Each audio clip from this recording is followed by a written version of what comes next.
Assalamualaikum warahmatullahi wabarakatuh.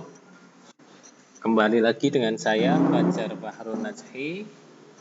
Untuk hari Kamis tanggal 14 Oktober 2021, saya mohon maaf kepada seluruh siswa kelas 10 TKJ, mengingat ada kegiatan dan tugas yang memang membahas penilaian kinerja kepala sekolah dan persiapan reakreditasi, maka semoga video ini bisa membantu kamu memahami tentang struktur kendali program untuk project minimarket ataupun project online shop yang nanti akan Anda buat. Untuk materi teori, Anda bisa langsung menuju ke halaman 16. Ya. Enter, ya. Di sini pembahasannya yaitu flow control ya, atau kondisi if else. Oke, langsung saja kita buka online Python-nya. Oke. Di sini sebagai contoh kemarin telah kita bahas ya, ada 5 menu ya di contoh aplikasinya.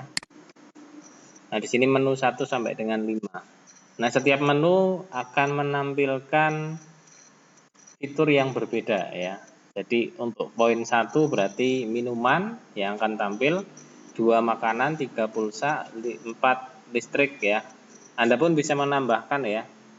Menunya bisa sampai mungkin 7, 8 ya, silahkan bisa berkreasi.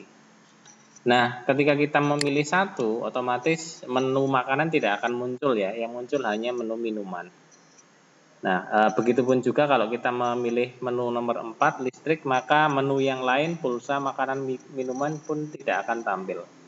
Nah, itulah yang disebut sebagai kendali program. Program akan menampilkan sesuai dengan input yang diberikan oleh pengguna. Ya, sama seperti kita, ya, ketika mendengar, otomatis telinga kita yang akan bekerja. Ketika kita makan, berarti otomatis indera pengecap yang akan kita rasakan ya. Ketika kita melihat pemandangan, berarti indera penglihatan atau mata kita yang akan merasakan ya.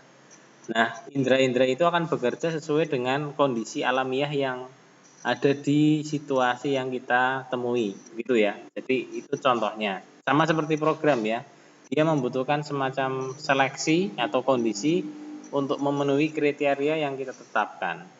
Jadi kalau penggunanya ingin membeli minuman ya tampilkan fitur-fitur tentang produk minuman yang akan ditawarkan gitu ya.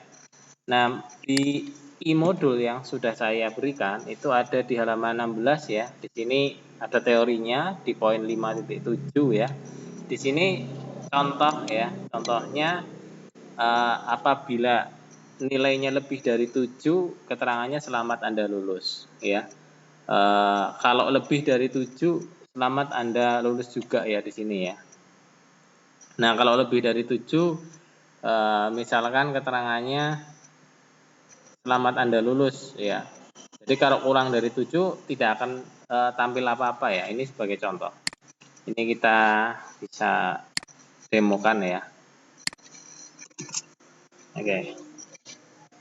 Ini contoh sederhana if else ya. Misal n sama dengan 10 ya. Jika n lebih dari 7 misal ya. Di sini kita masukkan print ya, Anda lulus misal. Nah, n-nya 10 ya, maka yang muncul keterangannya Anda lulus. Kalau n-nya itu saya ganti 6 ya, keterangannya nggak muncul ya. Nah, supaya nanti keterangannya muncul berarti di sini kita berikan syarat yang lain, misalkan else ya. Else ya, misal print Anda tidak lulus misal. Nah, gini ya contoh ya. Nah, ini sebagai contoh. Nah, kita lihat di sini untuk kode programnya. Jadi kalau saya milih angka 1, berarti yang lain nggak tampil ya. Nah, Nah, berarti yang perlu kamu modifikasi yang pertama yaitu tampilannya. Terus yang kedua, kamu lihat di sini satu di sini yaitu satu yang dianggap sebagai karakter ya, bukan dianggap sebagai angka. Ya, kita akan coba ya, run. Ya, misal saya pilih satu ya, muncul Coca-Cola, Fanta, Sprite ya. Nah, kalau kita ganti ya satunya dengan angka seperti ini ya. Nah, nggak muncul ya, malah keterangannya masukkan input sesuai dengan daftar menu aplikasi yang tersedia. Nah, maka di sini yang perlu kamu ketahui, input di sini yaitu input yang kita masukkan dengan keyboard ya. Jadi saya memasukkan satu itu dianggap sebagai karakter ya, bukan angka. Ya, enter ya. Nah, maka di sini harus dengan tanda petik 2 ya. Begitupun juga dengan yang lain ya di sini ya. 2 pun dianggap sebagai karakter ya.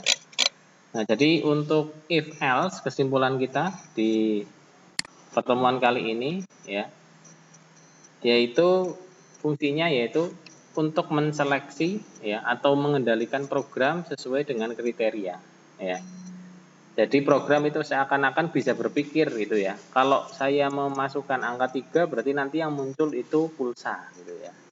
Nah, contoh yang lain ya, saya akan coba sederhanakan. Ini mungkin terlalu banyak kalau programnya. Misal di sini saya membuat kriteria dari suatu nilai ya. Misal ya. Ini saya berikan angka katakanlah 8,7 ya, misal. Saya akan memberikan suatu predikat ya. Jika nilainya itu katakanlah lebih dari 7 ya, lebih dari 7 saya berikan predikat print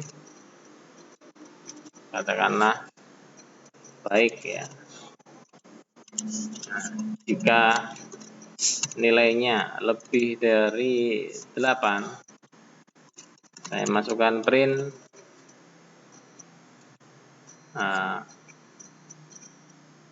amat baik ya, misal kita jalankan ya. Nah, keterangannya amat baik ya. Nah, ini kenapa dua-duanya tampil ya, karena di sini terpenuhi ya. Nah, yang ingin saya tampilkan hanya amat baik saja ya. Maka kita bisa menggunakan if else ya. Nah, di sini misalkan jika nilainya lebih dari 8 amat baik ya.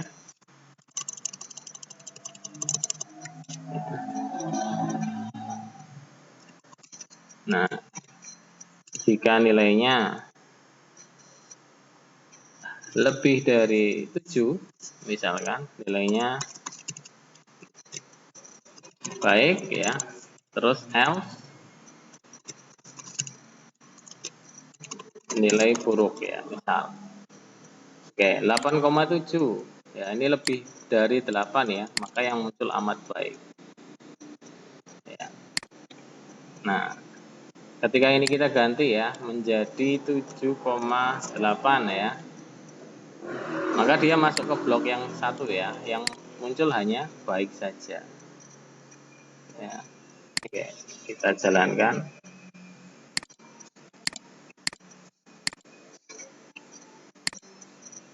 Oke ya, itu ya baik ya. Tapi kalau di sini kita ganti menjadi 7 ya, kalau 7 kan nggak lebih dari 7 ya, maka keterangannya nilainya buruk ya. Nah, ini contoh. Nah, jadi kalau kita menggunakan if tersarang, if, else, if ya, else itu berarti kriterianya akan semakin ketat gitu ya. Nah, sama seperti predikat nilai A, B, C, D, E ini ya. Nah, ini predikat ya. A biasanya nilainya kalau lebih dari 85. Nah, anak-anakku kalau kamu sudah terbiasa dengan perintah if, else ya, ini contoh ya, contoh program yang menggunakan else if ya. Nah, ini saya akan menggunakan SIM nilai SMK Negeri 1 Putrasari ya, ini aplikasi ya.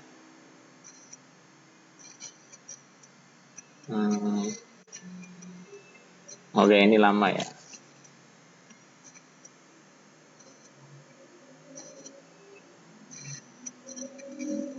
Ya, oke, ini saya masuk.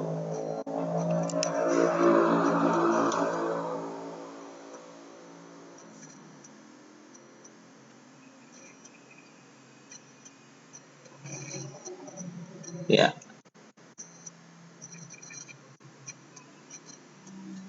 oke, sebentar lagi. Oke ya, nah ini sebagai contoh ya. Ini misal proses nilai ya.